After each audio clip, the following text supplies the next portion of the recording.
తెలంగాణ కాదు ఆంధ్రప్రదేశ్లో కూడా పలుచోట్ల భారీ వానలు పడుతున్నాయి. ఎన్టీఆర్ జిల్లాలో కురుస్తున్న ఎడతెరిపిలేని వర్షాలకి తోడు ఎగువ నుంచి వస్తున్న వరద కూడా ఏనుగడ్డ వాగుకి వరద ఉధృతిని పెంచింది. ఇబ్రహీంపట్నం మండలం దొనబండ దగ్గర ఉధృతంగా ప్రవహిస్తోంది.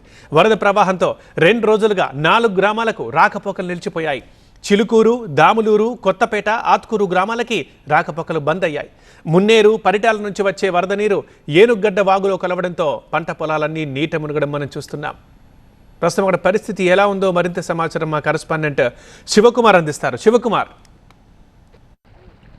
ఎన్టీఆర్ జిల్లాలో ఏనుగడ్డ వాగుకు వరద ప్రవాహం పోటెత్తుతూ ఉంది. ఎగువన కురుస్తున్నటువంటి భారీ వర్షాలకు వాగులు వంకలు పొంగి పొరలుతూ ఉన్నాయి. దీంతో మున్నేరు వాగుకు కూడా వరద ప్రవాహం పోటెత్తిన నేపథ్యంలో మున్నేరు వాగు నుంచి పలు గ్రామాలకైతే వరద ప్రవాహం వచ్చి చేరుతూ ఉంది.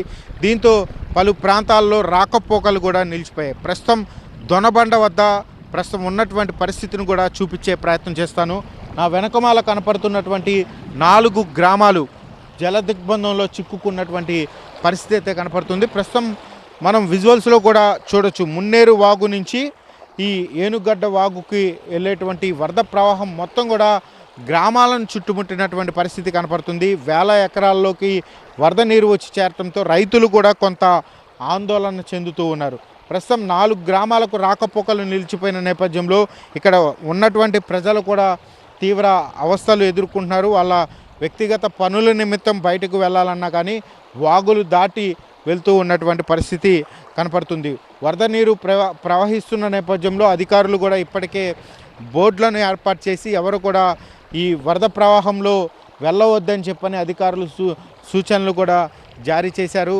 ఇప్పటికే పలు జాగ్రత్త చర్యలు కూడా చేపడుతున్నటువంటి పరిస్థితి కనపడుతుంది. ప్రస్తుతం మనం ఇక్కడ ఉన్నటువంటి పరిస్థితిని కూడా చూడొచ్చు. వరద ఏ విధంగా ఎంత స్పీడ్గా అయితే వరద ప్రవాహం అయితే వెళ్తుందో కూడా ప్రస్తుతం మనం విజువల్స్లో చూస్తూ ఉన్నాం. మున్నేరు వాగు నుంచి వచ్చేటువంటి వరద ప్రవాహం మొత్తం కూడా ఏనుగడ్డ వాగుకు వస్తూ ఉంది. ఇక్కడి నుంచి కూడా కృష్ణానదిలోకి వెళ్ళేందుకైతే ఈ పంట పొలాల్లో నుంచి ఈ యొక్క వరద నీరు వెళ్తూ ఉంది. ఎటు చూసినా కానీ పంట పొలాలు మొత్తం కూడా నీట మునిగిపోయినటువంటి పరిస్థితులు అయితే ఇక్కడ కనపడుతూ ఉన్నాయి.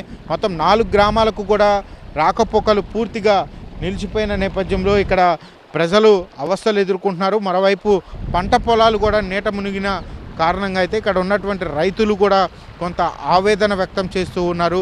ప్రభుత్వం తమను ఆదుకోవాలని వారి యొక్క ఆవేదన తెలియజేస్తున్నటువంటి పరిస్థితులు కూడా ఇక్కడ కనపడుతున్నాయి. కెమెరామెన్ సురేష్తో శివకుమార్, ఎన్టీఆర్ జిల్లా దొనబండ నుంచి.